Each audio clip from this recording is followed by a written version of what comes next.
welcome to my channel Sri Fashion and Beauty. போன வீடியோல ஒரு பேப்பர் கட்டிங் போட்டுருப்போம். ஆரி work பிளவுஸ்க்கு வந்துட்டு பிளவுஸ் எப்படி மார்க் பண்றது அப்படின்னு சொல்லிட்டு ஃபர்ஸ்ட் ஒரு பேப்பர் கட்டிங் போட்டுருப்போம். ஓகே, அந்த வீடியோ போய் பாருங்க. அந்த வீடியோ பார்த்துட்டு இது பாத்தீங்கன்னா தான் உங்களுக்கு வந்து ஈஸியா புரியும். ஸோ இன்னைக்கு வந்துட்டு இந்த பேப்பர் கட்டிங் வச்சுட்டு எப்படி பிளவுஸ் மேல வச்சு மார்க் பண்றது அப்படின்னு சொல்லிட்டு தான் காட்ட போறேன். யூஸ்வலா நாங்க இப்படிதான் பண்ணுவோம். எங்களோட மெத்தட் இதுதாங்க. இந்த மெத்தட் உங்களுக்கு வந்து ட்ரை பண்ணி பாருங்க. பிடிச்சிருந்துச்சுன்னா நீங்க வந்துட்டு ஃபாலோ பண்ணுங்க. இல்ல நான் இதுக்கு முன்னாடியே நான் பண்ணிட்டு இருந்த அந்த ஒரு மெத்தட் எனக்கு ஈஸியா இருக்கு அப்படின்னா நீங்க தாராளமா அதுவே கூட கண்டினியூ பண்ணிக்கலாம். பட் இதை வந்து ட்ரை பண்ணி பாருங்க. பாத்தீங்கன்னாவே உங்களுக்கு வந்து ரொம்ப ஈஸியா தான் இருக்கும். இது வந்து நீங்க ஃபுல் பிளவுஸ் ஒர்க் பண்றதுனாலும் இதே மாதிரி தான். இல்ல நீங்க நெக்கு மட்டும் தான் போடுறீங்க, கை மட்டும் தான் ஃபுல்லா ஒர்க் பண்றீங்க அப்படிங்கிற மாதிரி இருந்தாலும் இதே மாதிரி தான் நீங்க வந்துட்டு பண்ணிக்கணும். ஓகே, இன்னைக்கு வந்துட்டு நம்ம லேட் பண்ணாம எப்படி வந்து மார்க் பண்றது அப்படின்னு சொல்லிட்டு பாத்துடலாம். இந்த வீடியோ வந்து நீங்க ரொம்ப நல்லா வாட்ச் பண்ணி பாருங்க. நிறைய டிப்ஸ் நான் வந்து இடையில சொல்லுவேன். அதை நீங்க வந்து ஃபாலோ பண்ணீங்க அப்படின்னா உங்களுக்கு இன்னுமே ரொம்ப ஈஸியா இருக்கும். சரி, ஓகேங்க, இன்னைக்கு வந்துட்டு நம்ம வீடியோக்குள்ள போயிடலாங்களா? சரி, வாங்க வீடியோக்குள்ள போகலாம். இப்போ ஃபர்ஸ்ட் வந்துட்டு பிளவுஸ் மெட்டீரியலை நான் வந்துட்டு ஒத்தையில போட்டிருக்கேன் பாருங்க. இங்க வந்து ஒரு தளவு இருக்கு, இந்த பக்கம் வந்துட்டு ஒரு தளவு இருக்கு. ஸோ ஃபர்ஸ்ட் நீங்க என்ன பண்றீங்கன்னா பேப்பர் கட்டிங் போட்டனையும் உங்க பிளவுஸ் மெட்டீரியல் மேல நம்ம நார்மலா லைனிங்கை வச்சு பார்த்து தானே வெட்டுவோம். ஸோ அந்த மாதிரி ஃபர்ஸ்ட் வச்சு பார்த்துக்கோங்க. அப்பதான் வந்துட்டு ஸ்லீவ் வந்துட்டு எந்தெந்த இடத்துல வரணும், ஸோ ஃப்ரண்ட் பார்ட் மெயினா எந்த இடத்துல கொண்டு வரணும் அப்படின்னு தெரியும். ஏன்னா சாரியில் வர பிளவுஸ் அப்படிங்கிறது சில சாரில கொஞ்சம் கம்மியா கூட கொடுத்துருப்பாங்க, சில சாரில நல்லா தாராளமா 1 மீட்டர் வரைக்கும் கொடுத்துருப்பாங்க. ஸோ அதனால நீங்க எப்பவுமே பேப்பர் வச்சு வந்து செக் பண்ணிக்கோங்க. செக் பண்ணிட்டு அதுக்கப்புறமா மார்க் பண்ணுங்க. ஸோ நான் அந்த மாதிரி தான் செக் பண்ணிட்டு தான் நான் மார்க் பண்ண போறேன். பாருங்க, நான் எனக்கு இந்த சாரில கொடுத்துருக்கிற பிளவுஸ் பாத்தீங்க அப்படின்னா கொஞ்சம் அகல கம்மியா தான் இருக்கு. அதுக்கு தகுந்த மாதிரி தான் நான் வந்துட்டு மார்க் பண்றேன். பட் ஆனா இதே மாதிரி தான் நீங்க பண்ணணுங்கிறது இல்ல. உங்களோட பிளவுஸ் எவ்வளவு பெருசு இருக்கோ அதுக்கு தகுந்த மாதிரி நீங்க மாத்தி வச்சு கூட மார்க் பண்ணிக்கலாம். ஃபர்ஸ்ட் வந்துட்டு நம்ம துணியை கிளாத்தை வந்து ரெண்டா மடிச்சுட்டு அதோட சென்டர் பாயிண்ட் வந்து நான் வந்து எடுத்து வச்சிருக்கேன். பாருங்க, இதுதான் துணியோட சென்டர் பாயிண்ட். இங்க இந்த இடத்துல மடிப்பு தெரியுதுன்னு நினைக்கிறேன் உங்களுக்கு. ஸோ பேக் போர்ஷன் எப்பவுமே என்ன பண்ணுவோம்னா சென்டர் பாயிண்ட்ல வச்சுட்டு தானே லைனிங் நம்ம அந்த மாதிரி போட்டு விட்டுவோம். ஸோ அந்த மாதிரி தான் போட்டிருக்கேன். ஏன் அப்படின்னா எனக்கு வந்துட்டு ஸ்லீவ் வந்துட்டு இந்த சைடு தான் வரணும். அதாவது பேக் போர்ஷனுக்கு சைட்ல தான் ஸ்லீவ் வரும். அந்த மாதிரி தான் துணி பத்துச்சு. இப்போ நீங்க வந்து நினைக்கலாம், ஏங்க இந்த மாதிரி போடுறதுக்கு பதிலா நம்ம ஒரே பக்கமா கூட போட்டு எடுத்துக்கலாம் இல்லையா, அப்படி கூட நினைக்கலாம். பட் அப்படி போடாதீங்க. ஃப்ரண்ட் பார்ட் வச்சு மார்க் பண்றப்பெல்லாம் அது உங்களுக்கு கரெக்டா வராது. அதனால எப்பவுமே நீங்க எப்படி மார்க் பண்ணீங்களோ அந்த மாதிரி துணியோட சென்டர் பாகத்திலேயே நீங்க வந்துட்டு பேப்பர் வந்து வச்சுக்கோங்க. இப்ப பாருங்க, நான் பேப்பர் சும்மா வச்சிருக்கேன். இப்ப நான் கீழே வந்துட்டு அந்த 1.5 இன்ச்சுக்கு துணி விட்டுருக்கேன் இல்லைங்களா. பாருங்க, இது விட்டுருக்கிறது நமக்கு எவ்வளவு வசதியா இருக்குன்னு. கீழே அந்த கிளாத்தோட எட்ஜுக்கு வரைக்கும் வச்சிருக்கேன். இது வந்து கிளாத் கொஞ்சம் கிராஸா இருக்கிறதுனால நான் கிராஸ் பார்த்து கரெக்டா வச்சிருக்கேன். சப்போஸ் இதை நீங்க இந்த வந்து விடாம இருந்தீங்க, எக்ஸாக்ட் அளவே வச்சிருந்தீங்க அப்படின்னா இந்த ஃபர்ஸ்ட் வந்து கிளாத்ல 1.5 இன்ச் வச்சு அதை போட்டுட்டு அதுக்கப்புறமா பேப்பரை அங்க தூக்கி வச்சு மார்க் பண்ணணும். அது கொஞ்சம் எப்படி சொல்றது, 2 வேலையே தெரியும். எனக்கு ஒரு மாதிரி அது நல்லா இருக்காது. அதனால நான் எப்பவுமே இப்படிதான் மார்க் பண்ணுவேன். இந்த இடத்துல சைட்ல வந்து நம்ம அர்க்கத் பண்ணியிருக்கோம். அதாவது அந்த மடிச்சடிக்கிற இடத்துக்கு அர்க்கத் பண்ணுவீங்களா, அதே மாதிரி அர்க்கத் பண்ணியிருக்கேன். ஸோ அந்த இடத்துல நம்ம மார்க் பண்ணிட்டு ஈஸியா வந்துட்டு கோடு போட்டுக்கலாம். ஸோ பேப்பரை வந்துட்டு கிளாத்தோட சென்டர்ல வச்சிருக்கேன். பாருங்க, இப்போ இந்த இடத்துல நான் வந்து அந்த பேப்பர் கொஞ்சோடு ஒரு 1/2 இன்ச் அகலத்துக்கு விட்டுருந்தேன் இல்லைங்களா. ஸோ இது வந்து எவ்வளவு ஈஸியா இருக்கு பாருங்களேன். இப்போ இது இல்லை அப்படின்னா இந்த பேப்பர் இப்படி விரிஞ்சிட்டு போறதுக்கு கூட வாய்ப்பு இருக்கு. பட் இது இருக்கிறதுனால நம்மளுக்கு எக்ஸாக்டான அந்த அகலம் வந்து கரெக்டா கிடைக்கும். ஸோ இந்த மாதிரி நீங்க வந்து கண்டிப்பா ட்ரை பண்ணி பாருங்க. ஸோ இதுக்கு வந்து முடிஞ்ச அளவுக்கு 2 பேர் இருந்தீங்க அப்படின்னா ரொம்ப ஈஸியா இருக்கும் பேப்பர் பிடிச்சிட்டு அதுக்கப்புறம் மார்க் பண்றது. நாங்க எப்பவுமே 2 பேரும் தான் பண்ணுவோம். அவரும் நானும் சேர்ந்து தான் வந்துட்டு மார்க் பண்ணுவோம். ஸோ அந்த மாதிரி நீங்க பண்ணிக்கோங்க. சப்போஸ் ஒருத்தர் தான் இருக்கீங்க, எனக்கு வேற வழியே இல்லைன்னா ஒன்றும் பிரச்சனை இல்லை. நீங்க அங்கங்க ஊசி குத்திக்கோங்க, குண்டூசி குத்திட்டு கூட நீங்க பண்ணிக்கலாம். ஆனா மற்ற ஷேப் எல்லாம் வந்துட்டு கொஞ்சம் அகலமா கூட போலாம், ஒன்றும் தப்பு இல்லை. ஆனா கழுத்தை மட்டும் நீங்க ரொம்ப கவனமா வரைஞ்சுக்கணும். இப்போ ஃபர்ஸ்ட் நான் என்ன பண்ணுவேன்னா டிசி தான் எடுத்திருக்கேன் பாருங்க. ஓவராலா பாடியோட அந்த சுற்றளவு எல்லாமே நான் டிசியில மார்க் பண்ணிக்குவேன். பட் ஆனா கழுத்துக்கு மட்டும் டிசியில பண்ண மாட்டேன். ஏன்னா நார்மலா கழுத்து மார்க் பண்ற பாத்தீங்கன்னா துணி நகரும் அங்கங்க அப்படியே. ஏன்னா துணி ரொம்ப லைட்டா தானே இருக்கும், ஸோ நகரும். அது மட்டும் இல்லாத இது நல்லா திக்கா இருக்கிறதுனால அந்த ஷேப் நல்லா வராது. இந்த கழுத்துக்கு மட்டும் எப்பவுமே ஒயிட் பென்சில் யூஸ் பண்ணிக்குவேன். நம்ம ஆரி ஒர்க்கெல்லாம் ஒயிட் பென்சில் மார்க்கிங் யூஸ் பண்ணுவோம் இல்லைங்களா, அந்த பென்சில் வந்து நான் யூஸ் பண்ணிக்குவேன். ஏன் அப்படின்னா நீங்க மற்ற இடத்துல போடுறீங்க, இப்போ இந்த ஆம்கோல்ட் எல்லாம் போடுறீங்கன்னு வச்சுக்கோங்களேன், நீங்க ஸ்டிச் பண்றப்ப சப்போஸ் கொஞ்சம் தள்ளி ஸ்டிச் பண்றீங்க அப்படின்னா அந்த இடத்துல அது வெள்ளையா அப்படியே கோடு தெரியும். அது வந்து ஒயிட் பென்சில் நம்ம அடிக்கவே முடியாது. ஏன்னா பிளவுஸ் தண்ணிலையும் போட மாட்டோம், அது அப்படியே அசிங்கமா தெரியும். இதே வந்து சாக் பீஸ், அதாவது சாக் பீஸோ இல்ல இந்த மாதிரி டிசியோ இருந்துச்சுன்னா அதுவே அழிஞ்சிரும், ஒன்றும் பிரச்சனை கிடையாது. பட் கழுத்துக்கு வந்து அப்படி கிடையாது. உங்களுக்கு உள் பக்கமா வந்துருச்சு அப்படின்னாலும் அதை வெட்டி எடுத்துருவோம். சப்போஸ் வெளி சைடு போயிருச்சு அப்படின்னாலும் நம்ம டிசைன் போடுறப்ப அது மறைஞ்சு போயிடும். அதனால நமக்கு அது பிரச்சனை இல்லை. பட் ஆனா அந்த ஷேப் வந்து ரொம்ப நீட்டா இருக்கும். அதுக்காக தான் இந்த கழுத்து ஷேப் வரையறதுக்காக தான் மெயினா வந்துட்டு திக்கான பேப்பர்ல நீங்க வந்து வெட்டிக்கோங்கன்னு சொன்னேன். நியூஸ் பேப்பரா இருந்துச்சுன்னா என்னதான் நம்ம வந்துட்டு பென்சிலே போட்டா கூட நியூஸ் பேப்பர் லேசா இருக்கிறதுனால அங்கேயும் நகரும். இதுவே பாத்தீங்கன்னா கொஞ்சம் லேசான பேப்பர் தான், எனக்கு வேற இப்போதைக்கு இல்லை, அதனால இதுலேயே பண்ணிட்டேன். ஸோ வந்து கொஞ்சம் சார்ட் பேப்பர் மாதிரி இருந்துச்சு அப்படின்னா அந்த இடம் வரையறதுக்கு வந்து ரொம்ப ஈஸியா இருக்கும். இப்போ என்ன பண்றேன்னா ஃபர்ஸ்ட் வந்துட்டு டிசியில சுற்றளவு எல்லாத்தையும் வந்துட்டு நான் மார்க் பண்ணிக்கிறேன். பாருங்க ஆமுங்கோல் கிட்ட இதெல்லாம் வந்துட்டு நான் வந்து அவ்வளோ எக்ஸாக்டா போடலை, ஏன்னா எனக்கு வந்துட்டு இப்போ தேவையில்லை. அதனால நான் கொஞ்சம் அப்படியே கஜமுஜன் தான் இருக்கும். நீங்க ஃபுல் பிளவுஸும் போடுறீங்கன்னா கண்டிப்பா இதுவும் வந்து நீங்க வந்துட்டு ரொம்ப தெளிவா போடுங்க. கோடு போடுறப்ப துணி எப்படி வந்து நகருது பாத்தீங்களா, அதுக்காக தான் 2 பேர் இருந்து போடுங்கன்னு சொல்றது. நான் என்ன பண்றேன்னா மேல ஒரு மார்க்கும் கீழே ஒரு மார்க்கும் போட்டுட்டு அப்புறமா ஸ்கேல் வச்சு கோடு போட்டுக்கிறேன். அதே மாதிரி இந்த மடிக்கிறதுக்காக இந்த இடத்துல அர்க்கத் பண்ணியிருக்கோம் பாத்தீங்களா, இந்த இடத்துல நான் ஒரு கோடு போட்டுக்கிறேன். அதுக்கப்புறமா சேம் இதே மாதிரி இந்த சைடு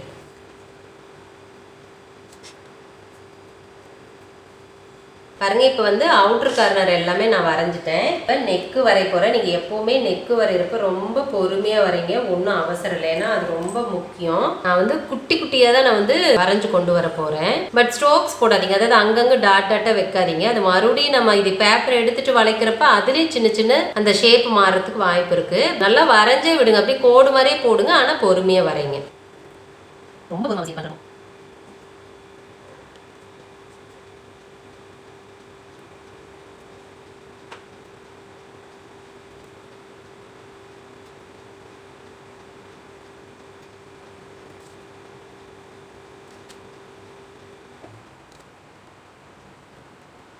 இப்போ என்ன பண்ணுறேன்னா மேலே வந்து இந்த இடத்துல கோடு போட்டுக்கிறேன் கொஞ்சமாக. அப்புறமா நம்ம வந்து இந்த கொஞ்சோண்டு வெட்டாமல் விட்டுருக்கு இல்லைங்களா, அதை வந்து இது பண்ணிக்கலாம். அதே மாதிரி ஷோல்டரோட ஒயர் இருக்கு இல்லைங்களா, அதுவும் வந்துட்டு கரெக்டாக போட்டுக்கோங்க, ஏன்னா அது வந்து நம்மளுக்கு ரொம்ப முக்கியமாக வேணும். இல்லாட்டினா பீடு மேலே கீழே போயிடுச்சுன்னா ஸ்டிச் பண்ணுறப்ப அடிபடும். ஓகே, இப்போ பார்த்தீங்கன்னா நான் நெக்கு வரைஞ்சிட்டேன். இப்போ எல்லா பாட்டுமே நம்ம வரைஞ்சிட்டோம். இப்போ வந்து பேப்பரை எடுத்துடலாம். இப்போ என்ன பண்ணுறேன்னா நான் அங்கங்கே வந்துட்டு கோடு போட்டிருந்தேன் இல்லைங்களா, அந்த கோட்டையெல்லாம் வந்துட்டு ஸ்கேல் வச்சு அப்படியே ஃபுல்லாக அதாவது மார்க் பண்ணியிருப்பேன், அதை வந்து ஸ்கேல் வச்சு கோடு போட்டுக்கிறேன். இந்த பாருங்க, யாராவது இப்படி பிடிக்கணும், இல்லாட்டினா நீங்கள் கோடு போடுறப்ப ஆட்டோமேட்டிக்காக அது சுருண்டுட்டே இருக்கும்.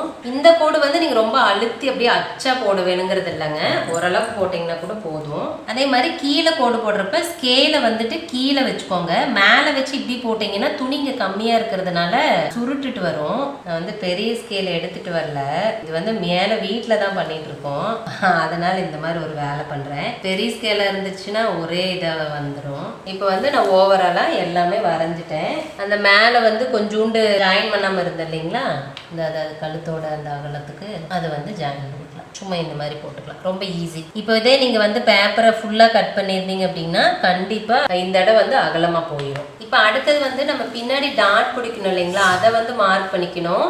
கண்டிப்பாக ஃபுல் ப்ளவுஸ் ஒர்க் பண்ணுறீங்க அப்படின்னாலும், இல்லை நீங்கள் நெக்கு மட்டும்தான் பண்ணுறீங்க அப்படின்னா கூட கண்டிப்பாக அங்கங்கே டாட்ஸ் வைப்போம், புட்டாஸ் மாதிரி போடுவோம் இல்லைங்களா, அது கூட இந்த வந்துட்டு டாட் பிடிக்கிறதுல போய் இடைஞ்சல் பண்ணும். இதே ஃபுல் ப்ளவுஸ் ஒர்க் பண்ணுறீங்கன்னா அது கண்டிப்பாக அந்த டாட் பிடிக்கிறது வேணும். நாங்கள் என்ன பண்ணுவோம் அப்படின்னா ஆரி ஒர்க் பண்ணுறப்போ பின்னாடி வந்துட்டு டாட் பிடிக்க மாட்டோம், அப்படியே மடிச்சு அடிச்சுட்டு திக்க துணி கொடுத்து மடிச்சு அடிச்சிருவோம், தூக்காமல் இருக்கிறது. டாட் பிடிக்கிறது எதுக்குன்னா பின்னாடி தூக்கு முதுகுல துணி, அதுக்காக தான் ஃபிட்டா போடணுங்கிறதுக்கு தான் டாட் பிடிக்கிறது. ஃபுல் ப்ளவுஸ் ஒர்க் பண்றப்ப அந்த மாதிரி பண்ணுவோம். அதுவே சில சமயம் என்ன அப்படின்னா ரொம்ப லீனா இருக்காங்க அப்படின்னா அவங்களுக்கு என்னதான் அப்படி துணி வச்சு அடிச்சாலும் கூட கண்டிப்பா பின்னாடி தூக்கும், அசிங்கமா தான் இருக்கும். ஸோ அதுக்காக என்ன பண்ணிருது அப்படின்னா நம்ம முன்னாடியே இந்த டாட் பிடிக்கிற அந்த இதை வந்து வரைஞ்சு விட்டுருவோம், அந்த ஷேப்பை. அப்ப வந்து அந்த இடத்துல போடாம விட்டுறலாம். ஸோ அந்த மாதிரி நீங்க வந்து பண்ணிக்கோங்க. இல்ல நான் அப்படியெல்லாம் ரொம்ப அதிக புட்டாலாம் கொடுக்க மாட்டேன்னா நீங்க அதை கூட விட்டுறலாம், ஒன்றும் பிரச்சனை இல்லை. பட் ஆனா அதை எப்படி பண்றதுன்னு நான் சொல்லிடுறேன். அதுக்கு ஃபர்ஸ்ட் என்ன பண்ணோம் அப்படின்னா பிளவுஸோட அந்த சென்டர் பாயிண்ட் எடுத்துக்கணும். பாருங்க, இந்த இடம் தான் நமக்கு வந்து சென்டர் பாயிண்ட், அந்த மடிப்பு தெரியுது இல்லைங்களா, நம்ம அப்படித்தானே பேப்பர் வச்சு மார்க் பண்ணணும். ஸோ இதுதான் நமக்கு சென்டர் பாயிண்ட். இந்த பாடியோட அகலம் இருக்கு இல்லைங்களா, இந்த இடத்துல மார்க் பண்ணியிருக்கோம் இல்லைங்களா, இந்த சுற்றளவு இங்க இருந்துட்டு இது எவ்வளோ அகலன்னு பாருங்க, 9.5 இன்ச்சு இருக்குங்க. ஸோ இதுல வந்துட்டு பாதி எடுத்துக்கணும். நார்மலாக நம்ம பிளவுஸ் தைச்சாலே இந்த மாதிரி தான் வந்து பண்ணுவாங்க. ஸோ இப்போவும் நம்ம இப்படிதான் பண்ணிக்கிறோம். ஸோ இதுல பாதி 4.75, 9.5 பாதி வந்துட்டு 4.75 வரும் இந்த இடத்துல. அதே மாதிரி இந்த பக்கம் சைடும் நம்ம வந்துட்டு எடுத்துக்கிறோம். ஸோ இதுதான் நம்ம வந்துட்டு டாட் பிடிக்கிற இடம். டாட் பிடிக்கிறதுக்கு 1 இன்ச்சு தாங்க விட்டுருப்போம். இந்த பக்கம் 1/2 இன்ச்சும் அந்த பக்கம் 1/2 இன்ச்சும் தான் அப்படிதான் விட்டுருப்போம். ஸோ இந்த இடத்துல நம்ம 1/2 இன்ச்சு நான் வந்துட்டு இந்த இடத்துல அந்த எப்படி சொல்றது இந்த ஸ்டீல் இது இருக்கிறதுனால கொஞ்சம் தள்ளி வைக்கிறேன் உங்களுக்கு தெரியறதுக்காக. 1.5 வச்சிருக்கேன் பாருங்க. ஸோ இந்த இடத்துல வச்சுட்டு இந்த பக்கம் 4 இன்ச்சு மார்க் பண்ணனா 1/2 இன்ச்சு வந்துடும். கரெக்டுங்களா? அதாவது சென்டர் வந்து 1.5 இருக்கு. ஸோ இந்த பக்கம் 4 இன்ச்சு இந்த பக்கம் 4 இன்ச்சு நான் வந்துட்டு மார்க் பண்ணியிருக்கேன். இதோட உயரம் பார்த்தீங்க அப்படின்னா 3 இன்ச்சு. ஸோ சென்டர்ல இருந்துட்டு 3 இன்ச்சு இங்கே வந்து ஸ்ட்ரெயிட்டா வச்சு மார்க் பண்ணிக்கோங்க. மார்க் பண்ணிட்டு இப்போ இந்த மார்க்கை வந்துட்டு கோடு போட்டுக்கலாம். நமக்கு வந்து அந்த இடத்துல போடக்கூடாது, அந்த அளவுக்கு தெரிஞ்சிச்சுனாலே போதும் நமக்கு. இப்படி மார்க் பண்ணிட்டீங்க அப்படின்னா நீங்கள் ஒர்க் பண்ணுறப்ப இந்த இடத்த விட்டுட்டு தையல்கிட்டே கொஞ்சம் விட்டுட்டு நீங்கள் அப்படியே தள்ளி போட்டுக்கலாம். இதே மாதிரி நம்ம இங்கேயும் பண்ணிடலாம்.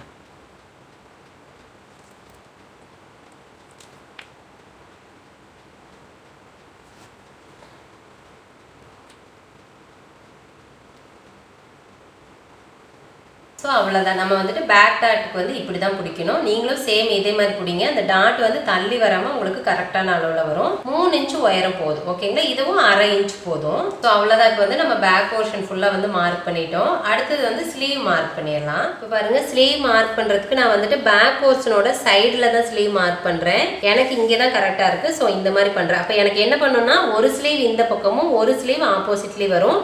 பக்கத்தில் ஸ்லீவ் வராது. ஓகேங்களா? சில பிளவுஸ்லாம் பக்கத்துலேயே வந்திருக்கும். நம்ம மெட்டீரியல் எப்படி இருக்கோ அதை பொறுத்து தான் போட்டுக்கணும். ஃபர்ஸ்ட் என்ன பண்றீங்கன்னா பேப்பர் வைக்கிறப்பவே இங்க வந்துட்டு எக்ஸ்ட்ரா துணி விடுவோம் இல்லைங்களா? கண்டிப்பா இங்க துணி விட்டுட்டு அப்புறம் தான் நீங்க வந்துட்டு பேப்பர் வைக்கணும். அதை கவனமா பார்த்துக்கோங்க. கீழேயும் அதே மாதிரி நம்ம 1/2 இன்ச்சுக்கு ஆல்ரெடி விட்டுட்டோம். அதனால நீங்க இங்க எட்ஜுக்கு கூட வச்சுக்கலாம், ஒன்றும் பிரச்சனை இல்லை. ஸோ இந்த மாதிரி வச்சுட்டு ஃபர்ஸ்ட் எப்பயும் போல சுத்தியும் எல்லாத்தையும் மார்க் பண்ணிக்கலாம். இது வந்து நீங்க சாக் பீஸ்லயே போட்டுக்கோங்க.